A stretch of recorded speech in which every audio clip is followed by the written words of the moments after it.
Ladies and gents, this is the moment you've been waiting for. A podcast for podcasters. This is Creating the Greatest Show, and I'm your host, Casey Cheshire. Join me as we interview podcast hosts and investigate the ingredients of a successful interview podcast. We'll talk mistakes, earned skills, powerful questions, and more. This show is sponsored by Ringmaster, completely done for you B2B podcast production. Okay, we're doing it. Man, I'm excited. I can't wait to introduce you to, or reintroduce you probably to the guest today. He is a podcast Hall of Famer. And I say that literally and figuratively. He has been in the podcasting world for such a long time. If you go to a conference, you've probably seen him speak. If not, you should after this podcast, probably. I feel super grateful to have him on here. And to explain this, he's been in radio since 99. That's 1999, and podcasting since 2004. So let's just put it this way. He's hundreds and thousands of interviews and episodes across multiple podcasts, even 3 interviews in one episode one time. Co-host of the new media show, SVP, Senior Vice President of Podcast Content and Partnerships at Podbean, Rob Greenlee. Welcome, sir. It's great to be here, Casey. It's always fun to talk about podcasting and trying to share some insights and some perspectives on the medium. You're right. I've been around this medium a long time. I'll just try to make sure that this conversation doesn't blur into the other couple thousands that you've had. Yeah, that's always the challenge, right? Yeah. Right. So here, let's kick it off. This is the question where we start this show off. It's a show about podcasting. It's for podcasters. A lot of us have brands behind us, companies that are footing the bill and their time to try to get some attention. So Rob, pull back the curtain for us on your shows, on your experience, and share your most important strategy for a great podcast. Well, I think at the end of the day, I mean, podcasting started in a very kind of its own kind of geeky technical realm. There's a lot of shows like myself that were doing shows about the internet and the web or tech and that kind of stuff. So that's kind of where the medium started. But over the years, we've I don't know if the right word is, there's been a lot of new people that have joined the podcasting medium. So what we've seen is it's expanded.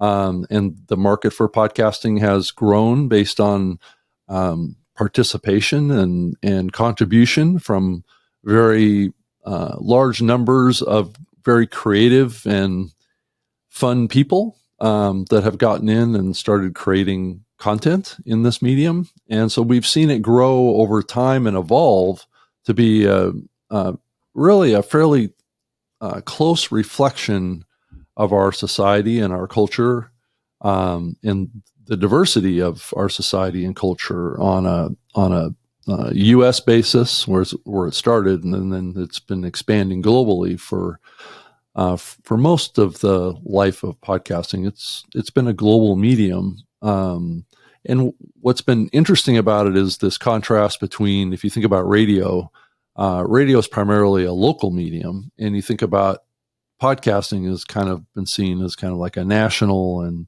global medium. So, and podcasting has always kind of struggled to play in the local side of things because there's never been enough listeners in any one given place that it was viable. So that always left the door open for radio. Now, granted, that's kind of a different conversation here, but the podcasting space is definitely grown into something that's significant on a global scale. And I would say it's growing faster outside of the U.S. than it is in the U.S. right now. I think we've reached a certain kind of, I don't know if the right word is maturity or kind of a level of adoption and acceptance and creation where lots of things have been tried. Lots of people have listened. People have decided whether or not they want to stay involved in podcast listening or podcast creation. So we're kind of at a little bit of an inflection point now with the down economy, and what's happening with that too is kind of flatlined the medium, which has never been growing really fast anyway. I think there's this perception that podcast has been growing like exponentially or some sort of like a hockey stick or something like that, but it really hasn't. It's been a steady Eddie kind of a thing. It's been 2 to 3 to 4% every year of audience growth and content growth. So where we are today is we're a fairly mature market that has opportunities for people to build a career in the podcasting medium, get a job. That hasn't always been the case. I mean, I was a lucky guy that I was able to build a career for the last 18, 19 years, working for podcasting related platforms and companies on the listening or the publishing side. So, but those opportunities now are just so vast. I mean, you just have to look in LinkedIn and you can see all of the people now that have podcasts in their job titles or in their consulting that they do or whatever business that they do. I mean, there's just so many, whether it's production or things like that. So this medium has really grown up, and I think that it's really a medium that's built on authentic conversations, and to some degree, it's still a fairly safe medium from moderation. So you can talk a lot different topics in podcasting and not feel like that you're going to get taken down. Now, granted, if you publish it over to some of these bigger platforms, that may happen, but I think it's still an open medium. So with all these changes that are happening and all the evolution that you've seen, has there been a thread? Has there been that sort of guiding strategy that separates the success stories from the 12 and out? Well, I think it is about commitment. It's about creating a show that you have a passion for. Granted, there's kind of two ends of the spectrum. There's the indie producers, and then there's like the Procasters is what I call them, kind of professional podcasters. So you have individuals that want to come in and they have a passion. Let's say it's about, racing cars or something like that. And they want to create a podcast that covers racing cars, or let's say they're a football fan and they want to create a sports podcast. That's all terrific and great. And then there's the major media companies that want to create, it's very formulaic. It's a little bit more like radio from the standpoint of they come up with a show concept, and then they find the talent, and then they find producers and engineers and stuff, and they build a team to produce that show. Right. And so that's typically not what happens on the indie side, where the independent producer typically, sweeps the floors, does the editing, does the voiceover for the podcast, does all the management of the podcast publishing tools, and then works with getting it into all the listening. I mean, they basically do everything, right? So that's kind of how I started in all this, was doing everything. And that's why I still consider myself to be a podcaster, is because I think to really think of yourself as a podcaster, you have to think of yourself somewhat as a Swiss Army knife of skills, and you do have to be proficient in a lot of different areas in order to be successful in podcasting. And sometimes people come into the medium with those skills, and sometimes they have to gain those skills over time. And sometimes that can be a painful and slow process. So, and that limits success to some degree. I mean, if you come in with a media background and know how to create metadata, and you know how to create imagery, and you know how to create a creative kind of experience, and you have a big personality and stuff like that, I think you have a little bit of a leg up. But just because you're a celebrity doesn't guarantee success. So it depends on personality. It depends on your ability to connect with others. Voice is a very different medium than a lot of, like TV and film and stuff like that, where people play roles, right? People are acting.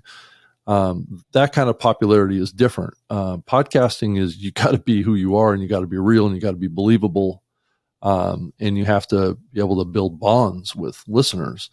And that's a big thing that I'm talking about more and more now when I go out and do presentations. And I talk about, as a podcast host, you have the role that you need to play in the market now is to build trust. Trust is the number one thing in our society now that is at the least supply. Right. There's just so many things going on in our world right now, from a sociology perspective and a governance perspective, that there's just not a lot of trust in our culture and our society anymore, and it's really challenging every aspect of our lives. And so if you can represent that to your community, I think you're creating a compelling experience for people that it was like, wow, somebody can actually be like that, and I can really trust what they say, and they follow through on what they say they're going to do. It's all about responsibility, and you have a relationship to build with your audience, and that requires attention, focus, and participation, and getting that audience to participate with you as much as you can. Sometimes that's hard to get started. So sometimes you got to fake it to win sometimes with getting a podcast started and giving the impression to your audience that you're listening to them and you're hearing from them and things like that. Sometimes you kind of have to fake that process to get started. Come up with a couple of names and come up with a couple of things that they maybe said about your show or whatever, feedback, whatever, and then just talk about it. And then over time, and then give a pathway to that audience to be able to give you that feedback. And then they'll realize that you're open to that kind of feedback and that you are looking for it, and you're not going to be, shunning it or ignoring it or whatever. And you're going to actually participate with your audience, and that will build momentum, and you'll really build that type of relationship with your audience increasingly. But people will come and go. I would say the stats that I've seen in the past around participation in podcasting is like can be as high as a 50% churn in people coming in, listening to an episode, and then going somewhere else. So what you want to gain is a lower churn number. So you want to retain as many of those listeners as you can. And the biggest way to do that is to create an emotional response in them, and then also create that connection where they think or they perceive that you are listening to them and you care about what they think, and you will talk about what they think. Now, some podcast formats that doesn't really work. So if you're telling a true crime story, or if you're doing a sitcom, which is the other hot thing that I'm hearing people talk about in the podcasting space now, just to add a little levity to the conversation. But all sorts of forms of content are coming into this medium. So this strategy only works with kind of like talk shows kind of thing, conversational shows, news programs, culture and society type programs. But that's kind of how I look at it. It's really about building community at the end of the day. Okay. I really want to dive into an audience, but can you talk to me before we do that from the higher level of your responsibilities and your relationship as a host to your guest versus your audience? Yes. Yeah. The differences there. That's an interesting dynamic too, is that I think as a podcast host, what you want to create is that audience, like I was just saying, being bonded to you as the host, right? So, and if you want to do a interview show or a conversational show with, like a revolving door of new people coming in all the time, I would get relatively strategic about that. I would say, what are you thinking as a host? What topics do you want to cover as a program? What's the story you want to tell to your audience? And then use that guest as like pepper on your eggs, right? It's like add a little more flavor to that conversation. So as you're building a conversation with your audience about a particular topic, it can be politics, it can be whatever. And all you have to do is look at a lot of the big talk show hosts out there, and they do this. It's not always obvious what they're doing, but they're basically telling a story to you, and then they're filling in experts to add to the story, not to replace you. I think a fair amount of podcasts that are interview formatted treat their guest as like the 100% focus of the show, right? That's why your audience is there, is to just hear that guest. And if they don't, if they see the description of that podcast that says that this is the guest, and that's all they see, then they may not come back and listen to the next episode. So how do you build that? And a common theme of this is is in the marketing world is called a red thread. So you're basically, that red Sorry, thread red is what? what the theme of what your You show's said red about. thread? It's called a red thread, right? That runs through everything that you do. That is like your focal point of what you're trying to do in your story. And so these people that are coming in, it's a little bit of like a serialized program in some ways, because you're telling a story. But it can be short stories too. Don't get me wrong. That red thread can go through short stories as well as longer threads. So you can have multiple episode threaded stories, right? If you want to, or you can have one, or you can just have a segment, but tell that story and then complete it and then move on to the next thing, right? Or you have an overriding story that you're trying to tell across your whole series of your show. So let's say you're a themed show about underwater basket weaving. So how can you layer in all these different people that have done that, right? That's always the classic example, right, of a perfect podcast. It's an underwater basket weaving podcast. So you if you really think about it, underwater basket weaving, it's off to a great start, because when the reeds are wet, right, they'll bend more easily. The challenge, though, is you're going to constantly have a soggy basket, but you have to take it out of the water. And then another example. This is a real world podcast too. It's the I think it's the Sporkful podcast, I think is the name of it, and I've been a fan of the show for a long time. But the example that kind of plays out here that's interesting is that they will do an episode on food, right? So they'll take the concept of a peanut butter and jelly sandwich, and they'll basically analyze it. How to do it, how to spread, what type of jelly, what type of peanut butter is best, what's the best type of bread to have on there, how to toast the bread, get into the details of this. And they're basically telling this story from gathering the ingredients to moving through the actual production of the peanut butter and jelly sandwich. And it'll be like a multi-episode track here.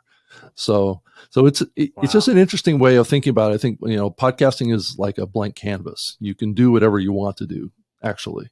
I'm just trying to tell you how you can play an emotional storytelling, audience bonding, building. I know I'm throwing lots of stuff in here, to create a audience that will follow you to the ends of the earth, because they're just, fascinated by how you present various topics, right? And that's the magic of this stuff. And another example is like the show that I do, the New Media Show, which is basically it's a live show. You just show up. My co-host and I, we just show up. We drop our microphones down, and we start talking about podcasting, right? And whatever comes to mind, if I can pull it up in my browser while I'm doing the show, that's what we talk about. And there's no editing, there's no post-production. When it's done, it's done. So that can't be any more, I guess, authentic and real, right? Because that is real life experience. The challenge that you have is being able to do that off the cuff and be able to bring in compelling things every week. It's a 90-minute show. Right. So you have to be able to talk for 90 minutes about a particular topic. And that's where the passion comes from. And that's where the experience comes from. And that's where the ability to understand, to not get flustered and stuff. And I learned that very early in my stage type of presentations that I do too, is sometimes I don't prepare a lot. I just get up and have a theme and want to talk about it. And it's kind of like what we're doing here. I don't really have an outline or what I'm trying to talk about here. These are just coming out of the top of my head, and it comes across as very real because I'm talking about experiences, and that's what this is really all about. Yeah, people can hear if you're scripted. It's the biggest cringe moment for me if I hear someone sound too perfect with that 3 or 4 sentence burst of what the hell, like. And then I have to ask them about their favorite ice cream flavor, kind of shake things up. It was so telling when you described the guest as Pepper, right? Pepper or salt on the food as opposed to being the food itself. And Right. the question in my mind was like, is the guest pepper or are they the steak, right? Well, Are they, that's you know? the decision that you need to make. I'm also a big fan of Yeah. guest co-hosts. So Yes, co-host. Okay. where you have, and I did this with my radio show for many years. I had like 3 or 4 folks that would come in every couple of weeks and do a segment on my show, right? So, or they would just come into the studio and they would do the whole show with me. So Wow. so there would be this kind of this regular alternative personality on the show. So it adds a little bit of flavor to the show. It's not really a guest, really. It's somebody that the audience is already familiar with because it's been on the show many times, right? Right. That takes a little bit of time to build that chemistry, but that's the other part of it too. Co-hosts and guest co-host chemistry is very powerful. As you think about personalities and you think about types of voices, because you don't really want to get a co-host for your show that has the same sounding voices you have, or speaks in the same kind of cadence, or where they could easily be confused. So, because I'm not constantly saying, Joe, tell us about this, and Steve, tell us about that. Right. That audience has to be able to distinguish and associate that voice to who that person is over time. And it's especially effective with guest co-hosts because people get accustomed to them, and especially if they're regular listeners. Now, granted, a new listener, you still have to say who that person is on occasion, just so they, it's kind of like what you have to do in radio. You have to reintroduce your guest on a regular basis because people are tuning in and tuning out on radio more than they are on podcasting. But I think you just have to do it like maybe once or twice at the beginning, and then you can just write it out the rest of the way. But on the radio, you're constantly doing it after every break, right? That kind of thing. So it's that's what makes podcasting and radio a little different, is because it's more bite-sized. Radio is really bite-sized content. Podcasting is more like continuous stream of conversation. Gosh, you just present me with all sorts of pathways to take. So I was going to take us back, but then you brought up the concept of the short versus. Tell me about short versus long podcasts. Is there a too short? Does it become too much like I think radio? there is a too short podcast. Yeah. Tell me about it. Well, I think it's challenging to drive a lot of value in a audio podcast that's short. I think it can be done, and I've seen shows that have probably about the shortest that I've seen that have been successful. I've been in the 4 to 5 minute range. Once you get much below that, there's not a lot of value to all the effort that it takes to get connected to a podcast and get it downloaded. And, it's getting easier because people are just clicking play. And I know that there are some podcasts out there, like a horoscope podcast, that kind of thing, that maybe gives you your daily horoscope that's maybe 2.5 minutes long or something like that. Or a daily Bible verse podcast or things like that, where there's little content bits and bites, but those are not really, those are like a little bit like a habitual type of consumption type of a thing. Yeah. All right. It could be a news update too, 2 or 3 to 4 minute news update podcast, which has been done a lot. But I wouldn't say that those shows typically are huge in audience. And they definitely don't have a lot of economic opportunity in them. I'll just put it that way, either from the standpoint of being able to get sponsors and things like that. So usually in those type of formats, you're probably looking at maybe one pre-roll or one mid-roll somewhere, and that's about it. And then as far as on the advertising side, be able to generate revenue from that.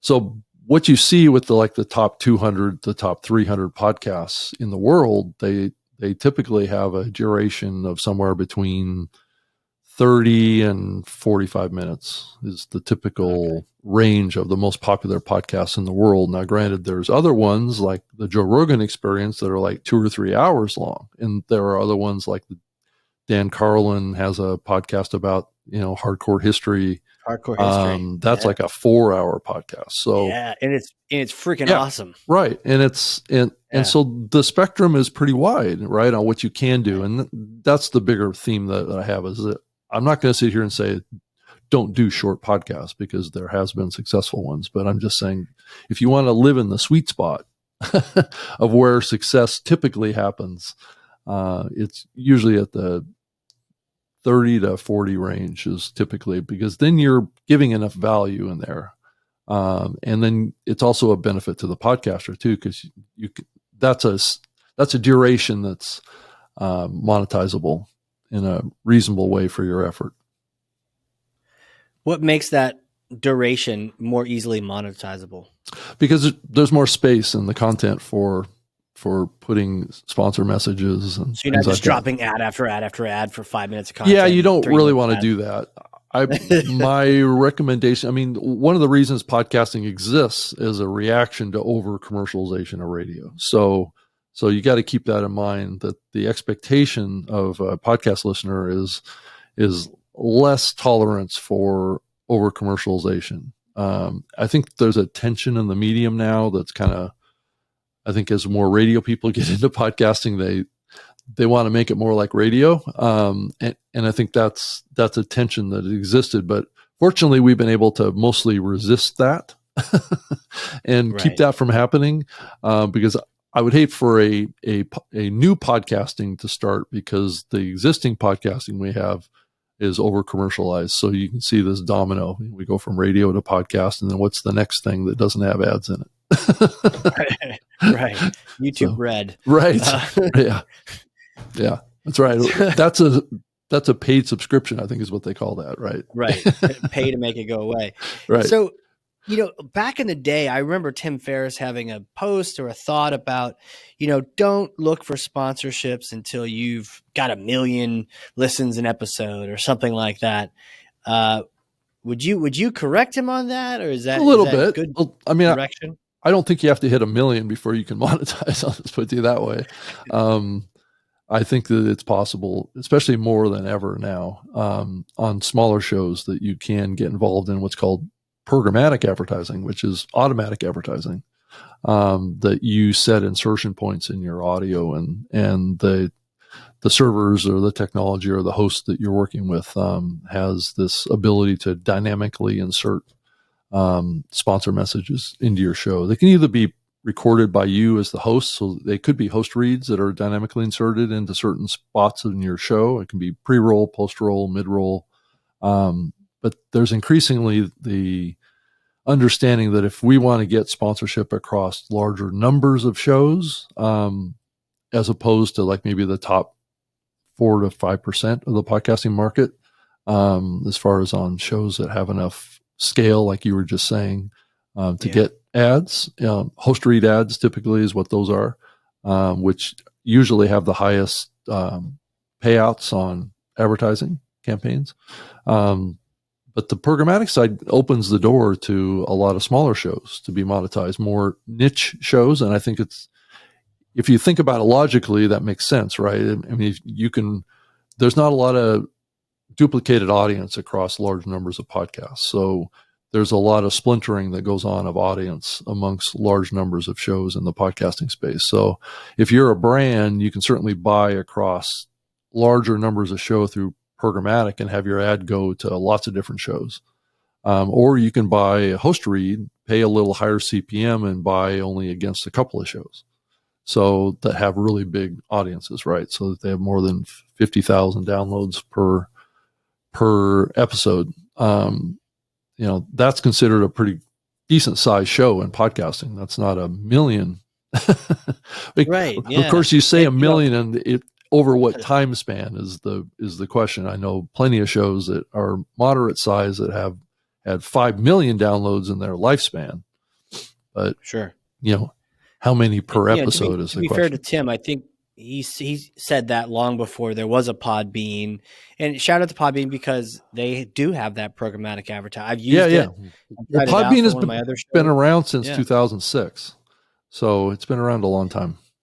Been around the block. But dynamic ad insertion has has been around for quite a while, but it's only been probably in the last, I'd say probably in the last 10 years, 9 years or so, that it's really been utilized by many in the industry. So, Got it. I was working on dynamic ad insertion when I was working at Podcast One down in Los Angeles back in 2014. Wow. And I know that Lipson had the technology for dynamic ad insertion back in like 2006 or 7, but people just weren't using it. So it's a fairly recent thing that people have used automatic insertion of advertising into podcasts. That's a fairly recent development, and it seems to be picking up steam. People are using it all the time now. And I want to talk more about Podbean in a second. There's this. Let's go back to pepper and steak, because even as we were talking about the chemistry of voices or the style of the show, when it's 4 to 5 minutes, you don't have enough time. And in my mind, because I'm so obsessed with the guest, right? So in my mind, I'm like, 4 to 5 minutes, you're not creating a relationship. You're not creating a good connection with your guest. And you said you're not really creating enough. You don't have enough time to create value for your audience. Right. And we both agree, and revenue for either of those situations. But I love that your approach and even your vocabulary, even the way you're phrasing things, it's audience, audience, audience. Right. And it sounds like these decisions need to be made early on in the show design. But how does someone who has been just obsessed with the guest work more of that relationship in with the audience? You've mentioned a few things here and there, but I just wanted to kind of like set that up and pass it over to you, because knowing where I'm at, right? Just guest obsessed. What do you do to sort of think a little bit more about your audience? Yeah, I think it's really to think more about your audience is to get a little selfish as the host. Get a little selfish. Right. Because at the end of the day, the audience is there to listen to you. And you want them to come back because they want to listen to you. So right. In order to really achieve that, you have to be selfish about that relationship that you have, and feeling a responsibility to your audience to deliver on who you are. And then that guest, be selfish about what you need from your guest. I think is really important, because then it's almost like bringing in, it's like adopting a brother or something like that. You're basically bringing somebody into the fold that fits into your path, right? Into what you're trying to do, versus having them come in and interrupt your path. So that's the idea behind it. So you're kind of building a team that's trying to drive a mission, right? So any input that comes into this needs to drive that agenda. It can be a very high level agenda. It doesn't have to be topic specific, but it just needs to drive your focus. And that's what I mean about being selfish. I mean, being selfish about what you need to either get from the show and what you need to deliver on the show to your audience, and to what you also need as a human being yourself. What does me as a host need to get out of this, right? What do I need to learn? What do I need to improve on? What do I need to be able to network, to develop a network that can further my expertise and my career and my reputation in a particular area? So these are complicated relationships, but we're all humans and we're all focused on trying to build relationships. And I think some people are good at doing that, and some people are less good at doing partnerships. If you look at my job title, it really is a good encapsulation of my career, and it's translated into a job over many different companies is content and partnerships, right?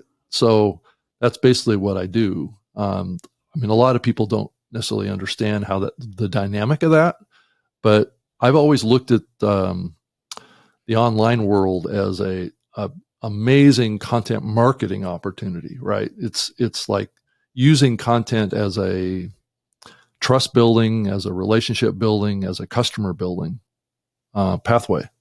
And that's why I got sucked into it a long time ago. I mean, I was like doing a lot of billboards and radio and television and all this kind of stuff. And I said, wow, this internet thing can get us connected directly to the consumer or the business customer or whoever that is. And how can I foster that relationship? I mean, I was a sales guy too for many years too. I'd go in, I was selling like, truckloads of sliced bacon to a grocery chain. How can I build that type of relationship? Really, right. But using the internet to do it. Yeah. So, right. So I hear you on being selfish, and I feel like I'm glad to hear you say that. I feel like a lot of us probably need to hear it. Yeah. And as I was sort of taking inventory of myself as you were saying that, and I feel like I have achieved a somewhat, I'll call it selfish in a good way level with questions, right? I'm asking you questions that I'm dying to know the answer to. Yeah, you want to know so you can myself, right? be better at what you're doing, better at your career. But it also builds a bond with that guest too, and that will translate into maybe some other opportunities of partnership and doing things together in the future too, because you've created that connection where you're interested in this other person, and this other person has been able to share, and everybody wants to share. Right. So the follow-on question to that is, I'm able to be selfish with questions. Does that also extend into being selfish with the dialogue and how much time someone's talking? Because I've definitely heard the best practices, and I probably have even said it of, if the host, I've had guests come on here and say, look, if the host is talking more than 30% of the show, it's a different show. It's not an interview, right? And I have had like maybe too selfish of hosts that are just like, hey, it's the me show and hi guest or whatnot, but maybe they're doing what you're describing. So help me understand, how much do you monopolize of the actual conversation? I think the ideal way of doing it is to keep it almost 50-50 if you can. I mean, I wouldn't give the mic. It's the same thing. It's like what you did at the beginning. You introduced me in the way that you wanted to introduce me versus saying, I've got Rob Greenlee here. Rob, go ahead and introduce yourself. Tell us about yourself. Yeah, I hate that. So I would say don't do that. Don't have the guest take over the microphone. You have to be in control of the show as much as you can. And the guest has the responsibility too, and maybe this is in the prep, to keep answers relatively short and sweet. But also it's a tricky thing. If you come into an interview with a bunch of questions, that can also, you can miss opportunities by doing that too. I think it's okay to send like maybe a topic theme to a guest. I'm not a huge fan of, I have a mixed feelings about pre-interviews. I think they can be helpful. I think they can be. Yeah. I think they can be helpful in building a bond in a pre-relationship before the interview. Right. And I think where both parties feel a little more comfortable with each other. But I wouldn't do the interview in the pre-interview, because that may change the dynamic of your actual final product. Yeah, you can let the cat out of the bag, right? And you have a guest just answer the question. Yeah. And I've often had this theory that if they answer a question too well on the prep, then they're not going to – that magic will never come back the second time unless they're a very rehearsed professional speaker. It just won't come back. Whatever thing they created on that prep, it was for you and you alone, and it would have been great if you could have recorded. Yeah, as I was saying, if only I'd pushed the record button over here, right? Yeah. Hey, we should record our prep calls and not our shows. Right, there you go. Yeah. Well, that just tells you exactly what we're trying to say here, right? Is that right. I have mixed feelings about pre-calls, but I think they can be helpful in building a bond between two people. So, and that couldn't come across in the interview too, which is a good thing. I don't think it's a bad thing. And that 50-50 ratio you've described, yeah, I would say even for this show, it's kind of fun because it's meta. As it's happening, you can talk about it. It's probably been 30-70, if I'm generous. Maybe lately, after you've described that, I'm sharing more. Is it? Does this tie into the design of your show, where your guest is more of a co-host in the journey, where there's not that implication that you're going to be just extracting their knowledge? Like if I were to start teaching something right now, in my mind, it almost seems like that might be a little weird unless it kind of like adds to the conversation, because aren't we here to learn from like the great and powerful Rob Greenlee, or are we here to learn from Casey, the ringmaster? Well, keep in mind what the audience want. The audience wants to learn from both of us. So True. If I'm here, I'm sharing my perspective on these topics. You're here because you're the host and you have a perception and hopefully an understanding with your audience that you are an expert in the area that you're trying to focus on here. So, right. So I think that's why I say 50-50 is it doesn't always have to be exactly that. But it needs to follow what seems natural and what seems to flow with the conversation. I mean, like what we're doing here, I mean, right. You're asking a lot of questions, but I do want to hear what your thoughts are. I mean, I'm always selfish in the interviews that I do too, because I want to learn from the person that I'm on the show about. And right. Then I also want to be able to deliver what that show needs too. So I feel that responsibility as well to not do the same interview that I do on 10 other shows, because I do probably 2 to 3 shows a week all over the world. Like I did a show, last night in Australia, and so in Australia. Well, here going down to Australia. Okay. So I'll do shows like at 10, 11 o'clock at night or whatever, sure, in different time zones around the world. So it just depends on the flow of the show and what you're wanting to get out of it. And I definitely, like you, like we're talking about here, I think, sometimes doing an interview about doing interviews can be extremely meta. But I also can give you an example too. This show that I do, the New Media Show, which is, it's been a show I've been doing for about 12 years now. And it's every Wednesday live, and it's done live. And the feedback that we get from our audience, because I will bring on a guest occasionally on that show. It is definitely a co-host kind of show, right? It's myself and Todd Cochran, who's the CEO of Blueberry, which is a competitor of Podbean. So we've been doing that show for a long time, regardless of where I work. I mean, we just keep doing the show every week.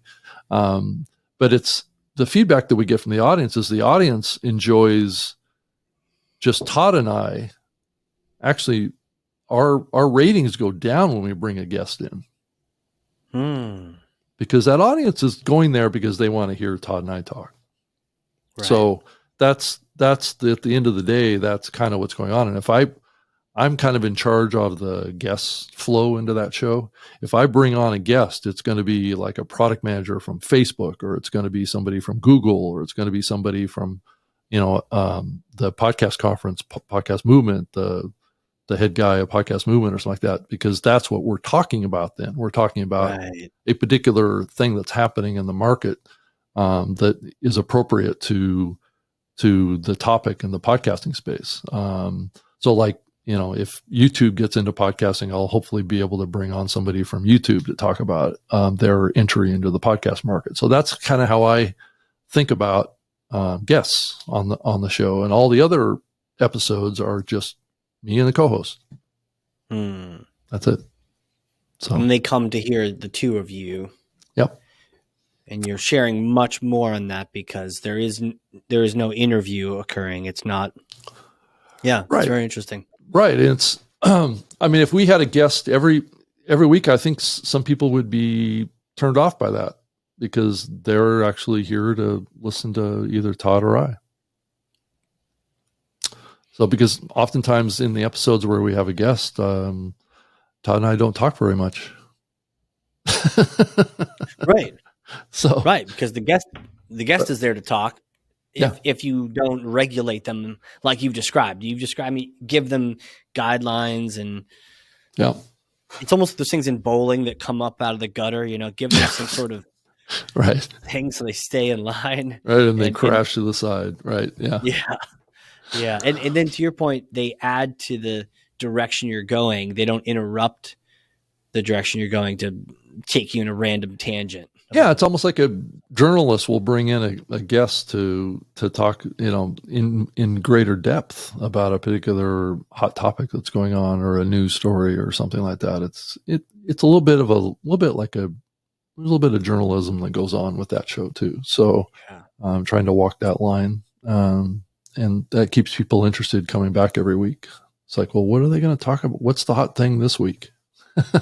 Yeah. And then you're doing a show about something that I guess that's another difference too. You're doing a show that's not so much about your guest, but it's about a topic that you know and love. So you're able to talk about it and with no end. Whereas sometimes we're hosting shows where we've by design made it so much about our guests that we take a back seat to them. Yeah, it's very, very interesting. It's sort of challenging to me, and I think I'll have to chew on it and figure out. Yeah. But I definitely have sort of received the message. Well, another great example is like a Joe Rogan podcast. I think most people tune into the Joe Rogan podcast because they're interested in hearing from Joe. It just so happens because Joe's actually probably a bigger name and more popular and more prominent than any of his guests. So, how do you get, so that's the dynamic of that one that really kind of exemplifies what I'm trying to say is that the host should be the focus, right? The guests just add to that credibility. It's so true, because if Joe has a guest that stinks, then I'm literally out of that episode. I don't really care because I got a chance to listen to Joe for a couple of hours, right? So I'm either not even clicking on that episode because who wants to hear from that person? Right. That sounds boring. Or if you're into it and then you get in there and they're a terrible speaker or something, they're just not good, you're not interested, then you're tuning out. Whereas if it was like you're describing, you and a co-host or whatnot, they're in there for you. And so but you get what you get. So it's not like it's going to change that much. If they like what you and your co-host are doing, they can get that every episode. The topics may come and go and change, but that's what they're going to get. Yeah. Right. And it's not always the same quality of show every week too. Sometimes we have audio problems, and sometimes we have a problem with something, so we're not perfect either. And that's part of the charm of the show. Maybe might be think about it is that we're considered to be kind of pros in this business, but we're not perfect either. So, and that's actually a solid thing to do, especially in a medium where people feel like they have to be perfect, and I don't necessarily agree with that viewpoint. I spent a lot of years doing a lot of heavy editing and post-production with my radio show. And I think I've learned over the years that heavy editing is not always the best time spent. So and that time would get spent too. You open an editing window and then you look up and then it's the next day. Yeah, it can take a long time to do detailed editing like that. When I'm not sure that the audience really cares as much as maybe we think they do. So right. Maybe the artwork, we're putting the artwork in front of the audience, maybe. Yeah. Rob, last question for you, because I literally could pick your brain all day, but I'd love to just sort of throw something out into the future. We chat again 50 episodes from now. You're in leap years, right? So you'll have 9 different shows going on. So you'll have 1,000 new episodes. I'll have 50 more, roughly a year's worth of podcasting. what does this industry look like? What do podcasts look like a year from now? I think the same way they looked like probably 5 years ago. It'll start growing again. We're kind of flatlined right now in most metrics. So what I don't know yet is what's happening with the listening side of podcasting. That data usually comes out once a year from the Edison folks. So I just haven't seen a current update on what the audience levels are. I do know that the amount of new content that's being created in the medium is flat. There's shows, pod fading, and then there's new shows starting. So there's a regular flow of new shows, but it's not growing much beyond the pod fading number. So we're kind of like, if you think about it, the growth is relatively flat on the content creation side. People are still creating new episodes. What I have seen some data showing is that there's more and more shows creating multiple episodes a week. So that percentage of episodes per week is exceeding the number of shows. So you're starting to see more shows creating, let's say, maybe 2 episodes a week. Versus just doing once a week, or more shows are doing 3 episodes a week instead of 1 or 2. So wow, I think that there's a little bit of a recognition that if you have an audience, you're more likely to retain that audience if you're a little more frequent. But that's the trade-off, right, of duration versus frequency, right? So what is that sweet spot? It's kind of something you have to play around with. I mean, if you create 3 3-hour episodes a week, that may be too much content.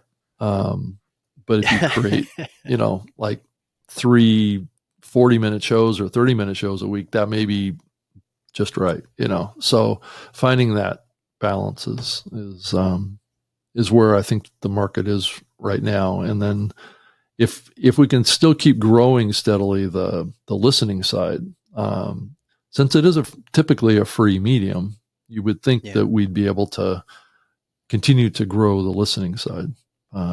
But I haven't seen numbers on that yet. Okay. Well, we will keep track of that, and hopefully we talk before 50 episodes from now. And give a shout out. Where can people connect with you? Podbean, all the things. Well, it's pretty straightforward. I'm on all the social platforms. So I would say my primary is probably LinkedIn and Twitter. So at Rob Greenlee on Twitter, and then it's just my name, Rob Greenlee, on LinkedIn. So you can find me over there. I've been active in both of those for a long time. And then I have a website, robgreenlee.com. I also have a new show that I'm working on called Spoken Life. So it's not really got a lot of new episodes yet, but it's something that's coming for me. And and Podbean is just podbean.com. My podcast that I do is called the New Media Show, and it's at newmediashow.com. So you can get all the archives right there. And then it's also live on Facebook, Twitter, Twitch, and YouTube. We're not yet on Rumble yet, but it seems like everybody's moving over to Rumble these days. But yeah, those are the best ways. And if you wanted to send me an email, you're certainly welcome to do that too.